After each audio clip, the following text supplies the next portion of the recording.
يا أيها الذين آمنوا كتب عليكم الصيام كما كتب على الذين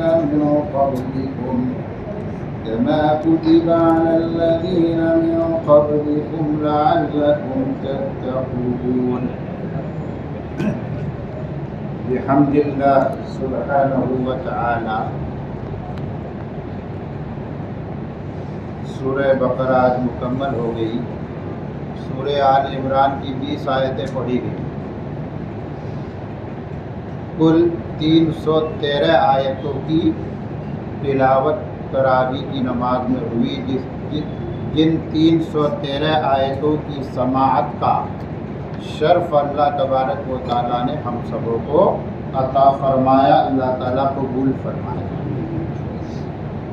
یہ آیت سیام ہیں.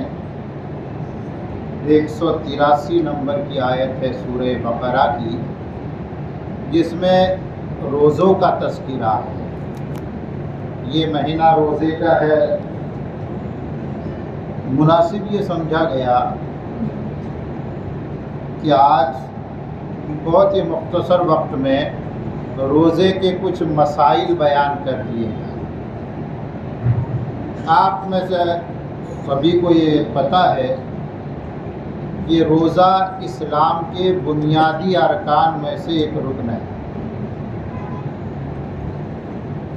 پہلا رکن ہے لا الہ الا اللہ محمد الرسول اللہ کی شہادت دینا.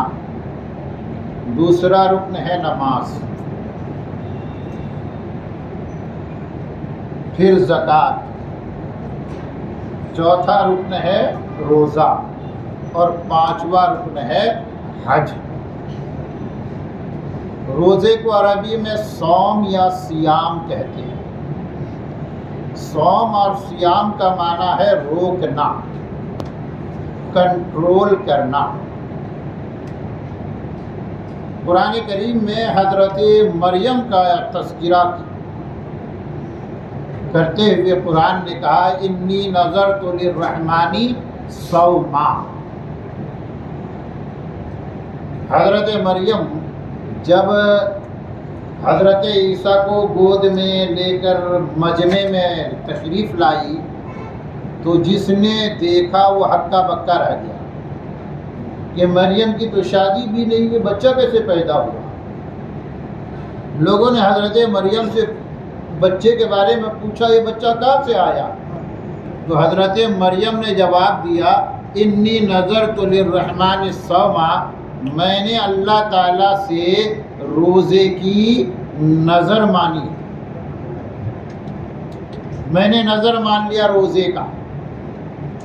وہ جو صوم تھا وہ کون سا صوم تھا؟ بات کرنے سے رکنا، جس کو صوم سکوتی کہتے ہیں. حالانکہ ہماری شریعت میں اس طرح روزے کا کوئی تصور نہیں ہے. تو کلام سے رکنا، کسی بھی کام سے رکنا عربک گرامر کے حساب سے، ڈکشنری کے حساب سے وہ صوم یا سیام کہلاتا ہے. ہماری شریعت میں صوم نام ہے صبح صادق سے لے کر غروب آفتاب تک 3 مفطرات سے رکنا، اپنے آپ کو روکنا. 3 مفطرات کیا ہے؟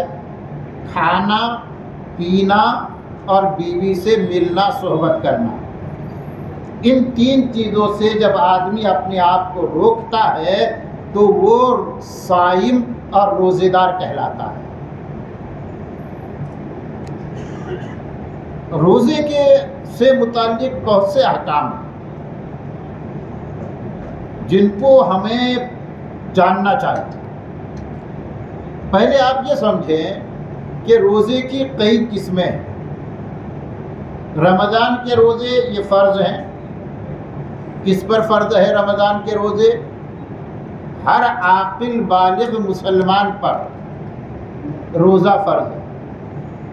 میں نے کہا عاقل، تو اگر کوئی مجنون و پاگل ہے تو اس پہ روزہ فرض نہیں ہے. بالغ، نابالغ پر روزہ فرض نہیں ہے. بالغ کب کہلاتا ہے؟ بچہ عمر کے حساب سے لڑکا ہو یا لڑکی ہو 15 سال کی عمر جو ہے یہ بلوغیت کی عمر کہلاتی ہے۔ ہاں اس سے پہلے اگر بلوغ کی کوئی علامت ظاہر ہو جائے تو پھر اس کو بالغ قرار دیا جاتا ہے۔ لڑکے کی کم سے کم بالغ ہونے کی عمر 12 سال ہے اور لڑکی کی کم سے کم عمر بالغ ہونے کی 9 سال ہے۔ یعنی اگر لڑکا ہے تو 12 سال سے پہلے بالغ نہیں ہو سکتا، لڑکی ہے تو 9 سال سے پہلے اس پر بلوغ کا حکم نہیں لگتا۔ 12 سال کے بعد اگر لڑکے میں کچھ بلوغ کی علامت ظاہر ہو گئی، جیسے نائٹ فال کا ہونا، ناف کے نیچے کا بال کا نکل آنا، لڑکی اگر ہے 9 سال کے بعد اگر اس کو ماہواری آنے لگا، حیض کا خون آنے لگا، احتلام اس کو بھی عورتوں کی بھی اس طرح کی بات آئی تو 9 سال کے بعد اس کو بالغ قرار دیا جائے۔ اگر اس طرح کی کوئی علامت ظاہر نہیں ہوئی تو پھر 15 سال کی عمر میں دونوں کو، لڑکا ہو یا لڑکی، اس کو بالغ کہا جائے۔ تو اگر نابالغ لڑکا یا لڑکی ہے اس پر روزہ فرض نہیں۔ یہ الگ بات ہے کہ جو قریب البلوغ بچے ہیں، جیسے 7-8 سال کے بچے ہو گئے، تو اگر پریکٹس کرایا جائے روزے کی، تربیت کے نقطۂ نظر سے روزہ رکھوایا جائے تو اچھی بات ہے، لیکن زبردستی نہیں کرنی چاہیے۔ اور اگر بیچ میں وہ اس کو پریشانی ہے کچھ تو افطار کرا دے، بال تربیت کے لیے رکھا جا سکتا، ان پر روزہ فرض نہیں ہے۔ تو رمضان کے روزے فرض ہے عاقل بالغ پر، مسلمان پر۔ سال میں 5 دن ایسے ہیں کہ روزہ رکھنا حرام ہے، عید الفطر کے دن اور بقرعید کے 4 دنوں میں، 10، 11، 12، 13 ایام تشریق، ان دنوں میں، سال کے 5 دنوں میں روزہ رکھنا حرام۔ نظر کا روزہ واجب ہوتا ہے، واجب کہلاتا ہے۔ نظر یعنی کوئی منت مانتا ہے نا، میرا یہ کام ہو گیا تو میں 1 دن کا روزہ رکھوں گا، کام ہو گیا تو اب 1 روزہ اس پر واجب ہو گیا، یہ واجب روزہ کہلاتا ہے۔ کچھ روزے سنت اور مستحب کہلاتے ہیں، جیسے ہر مہینے ایام 20 کے روزے، 13، 14، 15، پیر اور جمعرات کا روزہ، عاشورے کے دن کا روزہ، 10 محرم کا روزہ، 1 دن ملانے کے ساتھ 9، 10 یا 10، 11، یہ مسنون و مستحب روزے کہلاتے ہیں۔ باقی پورے سال آپ روزہ رکھیے، وہ نفلی روزہ کہلائے۔ میں نے کہا یہ جو روزہ ہے صبح صادق سے شروع ہوتا ہے اور غروب آفتاب پر، سن سیٹ پہ یہ روزہ ختم ہو جاتا ہے۔ اس میں نیت ضروری ہے، کیونکہ یہ عبادت ہے، ہر عبادت میں نیت ضروری ہے، تو روزے میں بھی نیت ضروری ہے۔ لیکن یہ کوئی ضروری نہیں ہے کہ آپ زبان سے یہ کہیں کہ میں کل روزے کی نیت کرتا ہوں۔ آپ کا سحری کھانا ہی یہ روزے کی نیت ہے۔ باقی وہ جو آپ پڑھتے ہیں بصوم غد نویت من شہر رمضان، اس کی اتنی تشہیر ہوئی ہے کہ لوگ اس کو روزے کی نیت سمجھتے ہیں۔ روزے کی یہ کوئی نیت نہیں ہے، آپ اپنی زبان میں کر لیں، اگر زبان سے کل کا روزہ رکھوں گا تو یہ نیت ہوگی۔ یہ جو بصوم غد، کل کے روزے کی میں نیت، کل کے نہیں ہے، وہ آج کا روزہ ہے۔ روزے کی نیت کا وقت شروع ہوتا ہے غروب شمس سے لے کر، یہ جو آج کا سورج، کل کے روزے کے لیے نیت کب کر سکتے ہیں؟ یہ افطاری کا وقت ہوا تو نیت کا وقت شروع ہو گیا۔ کب تک یہ وقت رہے گا؟ نصف النہار شرعی تک، یعنی جو کل دن آئے گا نا، یہ جو دن آئے گا آدھے دن تک، آدھے دن سے پہلے تک آپ نیت کر سکتے ہیں۔ میں نے کہا نصف النہار شرعی، شرعی دن، ایک تو عرفی دن ہے۔ عرفی دن کب سے شروع ہوتا ہے؟ سن رائزنگ سے، طلوع شمس سے لے کر سورج غروب ہونے تک یہ عرف عام میں دن کہلاتا ہے، لیکن شریعت میں دن شروع ہوتا ہے جب سے فجر کا وقت شروع ہوتا ہے. جیسا کہ آج ختم سحری کتنے پہ تھا؟ 5:38 پہ غالب ہے. تو 5:39 سے ہمارا دن شروع ہو گیا، اور 6:47 آج غروب تھا. تو یہ پورا ایک دن ہوا. آپ اس کو 2 حصے میں ڈیوائیڈ کیجیے. آدھا حصہ جب تک ہے آپ روزے کی نیت کر سکتے ہیں، آدھا حصہ ختم ہو گیا، دوسرا آدھا شروع ہو گیا، اب روزے کی نیت نہیں کی جا سکتی. کچھ روزے نفلی روزے میں بھی یہی حکم ہے. ایک آدمی ہے، اس نے وہ صبح ہوئی، کچھ کھایا پیا نہیں تھا، کھایا تو معاملہ ہی ختم ہو گیا، کچھ کھایا پیا نہیں تھا، اب وہ سوچ رہا ہے کہ آج روزہ رکھ لیتا ہوں. کیونکہ روزہ رکھنے کے لیے سحری کھانا تو ضروری نہیں ہے نا. سحری یہ روزے کی سنتوں میں سے ہے، روزے کا کوئی ضروری حصہ نہیں ہے. تو اب اس کی نیت ہو رہی ہے کہ روزہ رکھ لیتا ہوں، 10 بجے 11 بجے ہے، وہ نیت کر سکتا ہے اور روزہ مکمل کر سکتا ہے. کچھ روزے البتہ ایسے ہیں کہ وہ صبح صادق سے پہلے اس کی نیت ہونی ضروری ہے. جیسے یہی رمضان کا قضا روزہ اگر رکھے، رمضان کا روزہ قضا ہو گیا تو آپ قضا روزہ رکھنا چاہتے ہیں تو صبح صادق سے پہلے اس کی نیت ضروری ہے. یہ تھوڑا فرق آپ ملحوظ رکھیں. تو یہ جو ہے یہ روزے کی کچھ ہے. روزہ اگر کوئی نہیں رکھتا، شرعی اعتبار سے 2 آدمیوں کو روزہ قضا کرنے کی اجازت ہے. ایک مسافر ہے اور ایک بیمار ہے.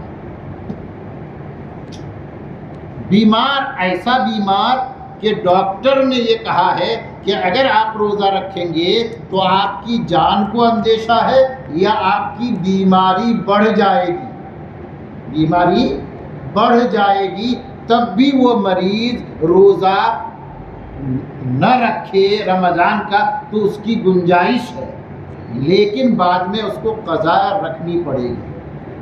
اسی طرح مسافر، شرعی مسافر کون کہلاتا ہے؟ جو اپنے گھر سے 48 میل کی نیت سے وہ نکلا ہے. اپنے گھر سے مطلب بمبئی والوں کے لیے مسئلہ تھوڑا تفصیل طلب ہے. گاؤں وغیرہ میں تو گاؤں سے نکلے ہو گیا، گاؤں سے باہر ہو گئے. بمبئی والے جیسے باندرا والے ہیں، اب باندرا میونسپلٹی کہاں تک چلتی ہے، اس کا میونسپلٹی کا حد کتنا ہے، جب تک وہ حد کے اندر ہے اس کا سفر شروع نہیں ہوا ہے. جب وہ یہ میونسپلٹی کے حد سے باہر نکلا، جیسے بوری والی ادھر سے، تو بوری والی سے وہ گنتی شروع ہوگی 48 مائل، اور کلومیٹر کے حساب سے 77.25 کلومیٹر. یاد رکھیے گا، آج 77.25 کلومیٹر پہ یہ جو ہے سفر شرعی کی حد بندی ہے. اگر آپ اس تھانے کے راستے سے ہیں تو ملن میں میرے خیال میں ممبئی میونسپلٹی کے اندر آتا ہے، تو آپ کو ملن سے جو ہے آگے جوڑنا ہے. بہت سے لوگ یہ جو لونا والا کا مسئلہ بہت پوچھتے ہیں، چونکہ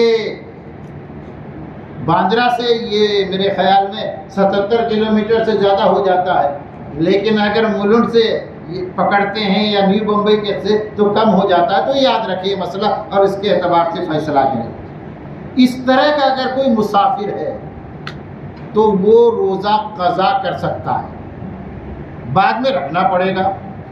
اگر بیمار ایسا ہے، بیماری ایک تو بڑھاپے والی بیماری ہے جو ٹھیک نہیں ہوتی، جو لا علاج بیماری ہے، اتنی عمر ہو گئی ہے کہ اب وہ روزے کی تکلیف برداشت نہیں کر سکتا، یا ایسی بیماری جس کو لا علاج سمجھا جاتا ہے، انکیوریبل مانا جاتا ہے، جیسا کہ ڈائبٹیز کی بیماری ہوگی، لا علاج مانا جاتا ہے۔ بیماری اس نوعیت کی ہے کہ ڈاکٹر نے کہہ دیا آپ کو ٹائم پر یہ دوا لینی ہے ورنہ آپ کی حالت بگڑ جائے گی۔ اب یہ کیا کرے گا؟ قضا میں بھی وہی بات آئے گی، تو پھر ایسے شخص کے لیے فدیہ دینا ہے۔ فدیہ ہر روزے کا ایک فدیہ، اور فدیہ میں کیا دینا ہے؟ یہ جو صدقہ فطرہ آسانی کے لیے کہا جاتا ہے کہ یہ جو فطرہ دیتے ہیں، روزے کا جو فطرہ آپ ادا کرتے ہیں، ایک فطرہ بطور فدیہ ہر روزے کا آپ کو ادا کرنا ہے۔ کس کو دینا ہے؟ جو مستحق زکوٰۃ ہے، مستحق زکوٰۃ ہے۔ اب یہ 30 روزے ہوئے مثال کے طور پر، تو آپ کو 30 فدیہ دینا ہے، 30 فطرہ دینا ہے۔ اب یہ فطرہ آپ 60 مسکینوں کو الگ الگ دیں، یا ایک ہی مسکین کو روزانہ ایک فطرہ دے دیں، یا ایک ہی مسکین کو ایک ساتھ 30 فطرہ دے دیں، اس کی اجازت ہے۔ البتہ یہ جو ایک کفارے کا بھی مسئلہ ہے، جان بوجھ کر روزہ توڑ دے تو ایک روزہ قضا کا رکھنا پڑتا ہے اور 60 روزے کفارے کے رکھنے پڑتے ہیں۔ وہ اگر کفارے کا روزہ نہیں رکھ سکتا تو 60 فطرہ دینا پڑے گا۔ اس میں اگر ایک ہی مسکین کو 60 فطرہ ایک دن میں دے دیا جائے تو وہ ایک ہی مانا جائے گا۔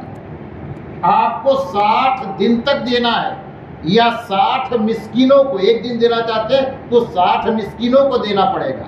ایک دن میں دے دیں گے 60، ایک کو دے دیں گے تو نہیں ہوگا۔ البتہ فدیے میں اجازت ہے کہ آپ ایک ہی مسکین کو 30 دنوں کا فدیہ ایک ساتھ میں دے سکتے ہیں، اس کی گنجائش ہے۔ اب ایک آدمی غریب ہے بیچارہ، وہ روزہ نہیں رکھ سکتا، تو آپ نے تو کہہ دیا وہ فدیہ دے گا، لیکن اتنی حیثیت نہیں کہ وہ فدیہ دے، وہ تو فدیہ لینے والی پوزیشن میں ہے، تو اس کے بارے میں یہ ہے کہ اس سے فدیہ معاف ہے، بس وہ توبہ کرے، استغفار کرے، اس کو فدیہ دینے کی زبردستی ضرورت نہیں ہے۔ دیکھا جاتا ہے کہ بعض لوگ کہتے ہیں زکوٰۃ لے کر اس طرح فطرہ ادا کرتے ہیں، اس کی ضرورت نہیں ہے۔ خیر، یہ جو روزہ ہے اس کے بارے میں فرمایا اس آیت کریمہ میں، کیا اے ایمان والو تم پر روزے فرض کیے گئے جیسا کہ تم سے پہلے لوگوں پر روزے فرض کیے گئے، امید کہ تم متقی بنو گے۔ اس میں روزے کا فائدہ بتایا گیا کہ روزہ رکھنے سے آدمی کیا بنتا ہے؟ متقی بنتا ہے، پائس اور پرہیزگار بنتا ہے۔ تو آدمی اپنے روزے کا جائزہ لے کہ میرا روزہ کیسا ہے، اثردار ہے کہ نہیں ہے، میرے اندر کتنا تقویٰ آ رہا ہے، کتنی پرہیزگاری آ رہی ہے۔ تقویٰ رکھ کر اگر پرہیزگاری آ رہی ہے تو مطلب یہ ہے کہ روزے کا فائدہ اسے ہو رہا ہے۔ لیکن اگر تقویٰ والی اسپرٹ نہیں پیدا ہو رہی ہے، گناہوں سے نفرت نہیں پیدا ہو رہی ہے، تو اس کا مطلب یہ ہے کہ رسم روزہ نبھایا جا رہا ہے، حقیقت روزہ روزے کی حقیقت اپنے روزوں میں لانے کی ضرورت ہے، اس کو اس کی پریکٹس کرنی چاہیے، ایکسرسائز کرنی چاہیے۔ باقی روزے سے متعلق مسئلے تو بہت ہیں، اس لیے پوچھنا چاہیے۔ ہمارے یہاں بڑا مسئلہ ہے اس بات کا، لوگ کہتے ہیں کہ رکھ لو اللہ قبول کر لے گا۔ بہت جی پوچھیے۔ سفر میں ہے، اگر چاہے تو روزہ رکھ سکتے، روزہ ہو جائے گا۔ بلکہ مشورہ یہ دیا جاتا ہے اگر سہولت والا سفر ہے جیسے کہ آج کل، تو روزہ رکھ لے، یہ بہتر ہے۔ لیکن اگر تکلیف دہ سفر ہے تو خامخواہ اپنے آپ کو تکلیف میں ڈال کر روزہ رکھنے کی ضرورت نہیں ہے۔ ایک حدیث میں ہے لیس من بر الصیام فی السفر، حضور اکرم صلی اللہ علیہ وسلم جہاد میں تھے، کچھ صحابہ سفر میں تھے جہاد میں، بڑی سخت گرمی تھی، اتنی گرمی کہ روزے کی وجہ سے بے ہوش ہونے لگے۔ آپ صلی اللہ علیہ وسلم کو خبر ہوئی، پتہ چلا یہ سب روزے دار ہے، تو آپ نے فرمایا سفر میں روزہ رکھنا یہ کوئی نیکی نہیں ہے، یعنی جب روزے میں تکلیف ہو۔ اور کسی کو پوچھنا ہے روزے کے بارے میں تو پوچھ لیں جلدی۔ تو یہ ہے، اللہ تبارک و تعالی ہمارے روزوں کو قبول فرمائے۔